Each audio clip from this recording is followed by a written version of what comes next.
আসসালামু আলাইকুম রহমতুল্লাহি ওবরকাতুহু। সম্মানিত দর্শক, ত্রয়োদশ জাতীয় সংসদ নির্বাচন নিয়ে রাজনৈতিক দলগুলোর যে তোড়জোড় এবং নির্বাচনী প্রচার এবং প্রপাগান্ডা এখন তুঙ্গে। আমাদের যে চিরায়ত রাজনীতি এবং নির্বাচনের যে ঐতিহ্য, সেখানে ধুমধাম, গান বাজনা, সারা রাত জেগে নির্বাচনী প্রচারণা করা, চায়ের দোকানে আড্ডা এবং ক্ষণে ক্ষণে বিভিন্ন জনপদে মিছিল। আবার সেই মিছিলের পর আরেক দফা খাওয়া দাওয়া, কোথাও জিলাপি, কোথাও মুড়ি বুট, চানাচুর, বিস্কিট, আরও কত কিছু। তো এই যে একটা উৎসবের আমেজ, সেই উৎসবের আমেজ সারা বাংলাদেশে চলছে, এতে কোনো সন্দেহ নেই। কারণ খুব স্পষ্ট, স্পষ্ট হলো যে এই উৎসবের এই আমেজটি এখন যারা করছেন তারা গত সেই 15 বছর ধরে এই আনন্দ থেকে বঞ্চিত ছিল। আর দূর থেকে যারা দেখে ভীষণ রকম আহত হচ্ছেন, মনোবেদনায় জ্বলছেন এবং মনে প্রাণে কামনা করছেন যে এই ভোটটি যেন না হয়। অথবা অনেকে চিন্তা করছেন যে এত আনন্দ করার কি আছে, বাংলাদেশে আওয়ামী লীগ নেই, 50% ভোটাররা আউট অফ দ্য রেস, তো কাজেই এখানে আনন্দ করার কি হলো, এই ভোট কি টিকবে, আর এই ভোট কি গ্রহণযোগ্যতা পাবে? তো এই সকল কথাবার্তা বিশেষ করে দিল্লি কেন্দ্রিক বুদ্ধিজীবী, কলকাতা কেন্দ্রিক বুদ্ধিজীবী, আওয়ামী লীগ কেন্দ্রিক যে সকল নেতাকর্মী সারা দুনিয়াতে রয়েছেন, তারা নানা রকম হাপিত্তেশ করছেন। কিন্তু এত কিছুর পরও প্রকৃতি থেমে নেই, আর প্রকৃতির বিচারও থেমে নেই। যেভাবে গত 15টি বছর ধরে আওয়ামী লীগ এবং তার যারা লোকজন রয়েছেন তারা আনন্দ করেছেন, ফুর্তি করেছেন, উল্লাস করেছেন, জিয়াফত করেছেন, খাওয়া দাওয়া, গাড়ি বাড়ি, টাকা, আনন্দ ফুর্তি কি না করেছেন, তখনও তো তাদের বিপরীতে 50% লোক কান্নাকাটি করেছিল। তারা উৎসবে অংশগ্রহণ করেনি, ভোটে অংশগ্রহণ করেনি, উল্টো দৌড়ের উপরে ছিল। তো এই ঘটনাগুলো যখন ঘটেছিল 2014, 18, 24, ঠিক সেই সময়টিতে আমরা অনেকেই বলেছিলাম যে আওয়ামী লীগ যা কিছু করছে তার দায় একসময় তাদেরকে নিতে হবে। আজ যত তারা হাসছে, আগামী দিনে তাদেরকে কাঁদতে হবে। আর সেই নিয়তি এখন তাদেরকে তাড়া করে ফিরছে।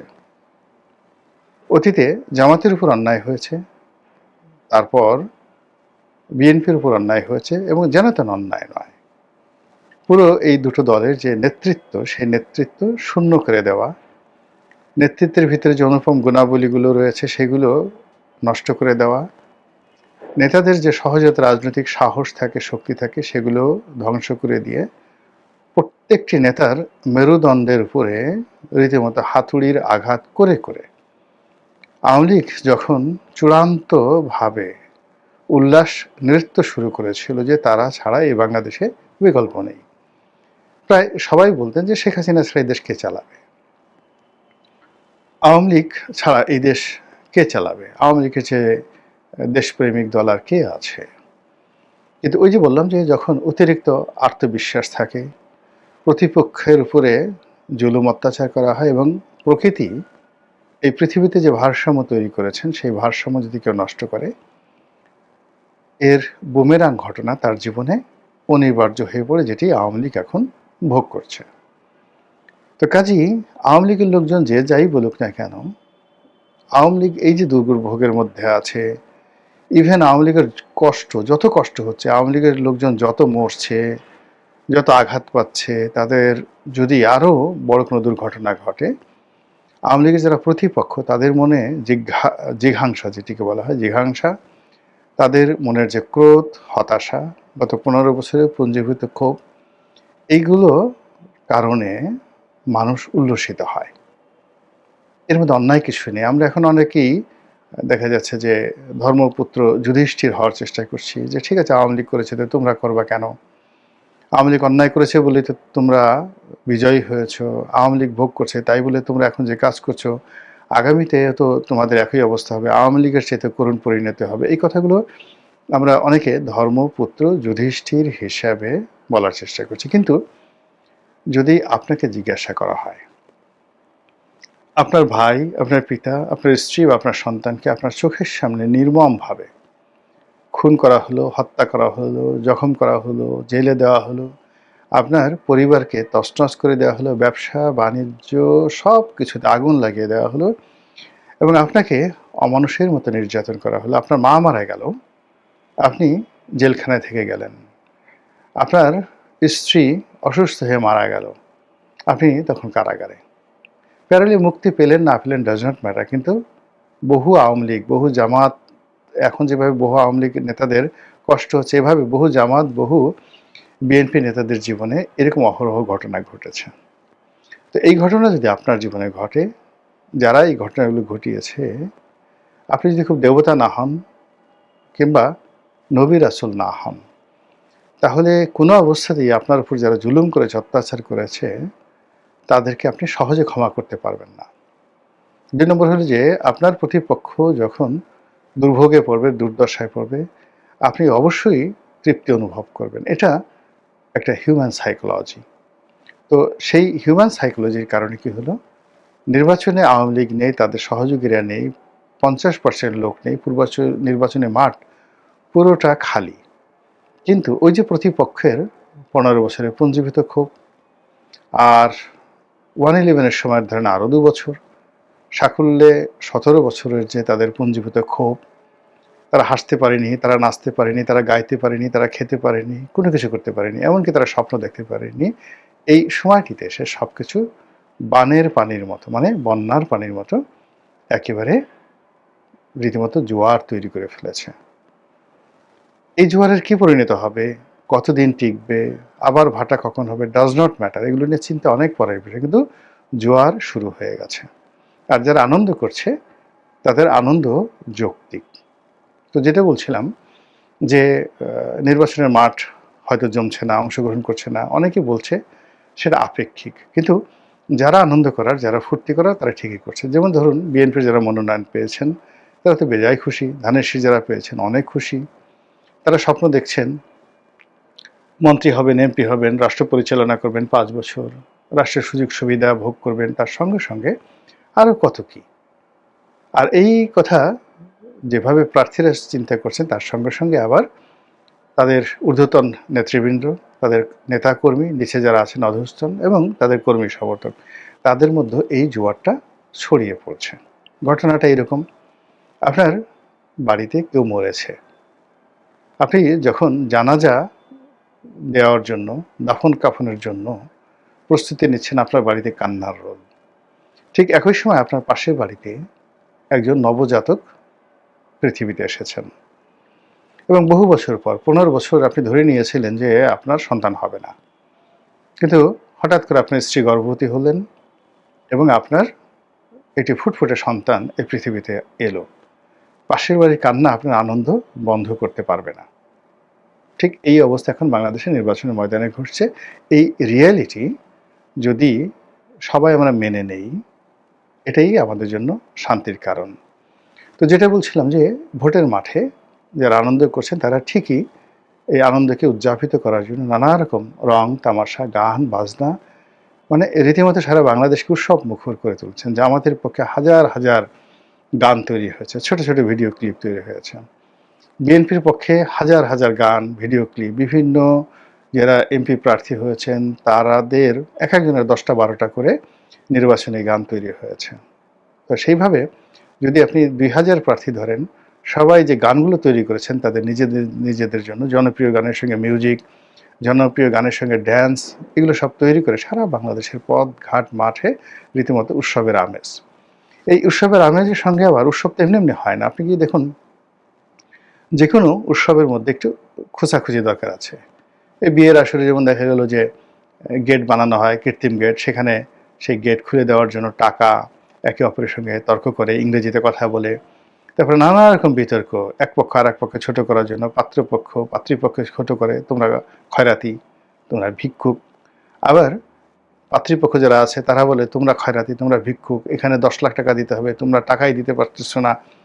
এটা ঢাকা শহরে হয়, ছেলেমেয়েরা করে। এবং এর মধ্যে যারা দূরে দাঁড়িয়ে দাঁড়িয়ে একেবারে গুরুগম্ভীর বৃদ্ধ, জীবনের তারা হাসতে গেলেও চিন্তা করে যে হাসাটা উচিত হবে কিনা, এই ধরনের বৃদ্ধ কিন্তু এই যে বিয়ে বাড়ির অনুষ্ঠান, সেই অনুষ্ঠানের যে আনন্দ ফুর্তি সেগুলোতে তারা অংশগ্রহণ করে। তদ্রূপ এই নির্বাচনের মাঠে এখন অনেকগুলো ঘটনা ঘটছে।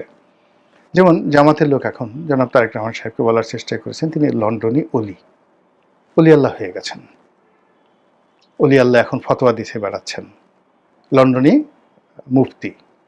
ভালো কথা, এখানে যদি থামতো ভালো কথা। এখন মুফতি হলেও তো আপনার দাড়ি লাগবে, দাড়ি ছাড়া তো মুফতি হয় না। মাথায় টুপি লাগবে, বড় একটা জুব্বা লাগবে। আরব দেশের মতো যদি আপনার মাথায় ওইরকম পাগড়ি পরিয়ে দেওয়া হয় কেমন লাগবে? তো সেভাবে অনেকে জামাতে যারা লোকজন রয়েছেন তারেক রহমান সাহেবের সেই ওইরকম ছবি তৈরি করেছে এআইয়ের মাধ্যমে, সেই আরবীয় গান মাশাল্লাহ মাশাল্লাহ কিয়া হুয়া মাশাল্লাহ। আমি জাস্ট নিজে নিজে বললাম, বাট অ্যারাবিক গান কিন্তু অনেক সুন্দর। তো সেইভাবে মুফতি সাহেবরা আরব দেশে তলোয়ার নিয়ে, লাঠি নিয়ে তারা কিন্তু এইভাবে লম্ফজম্প করে।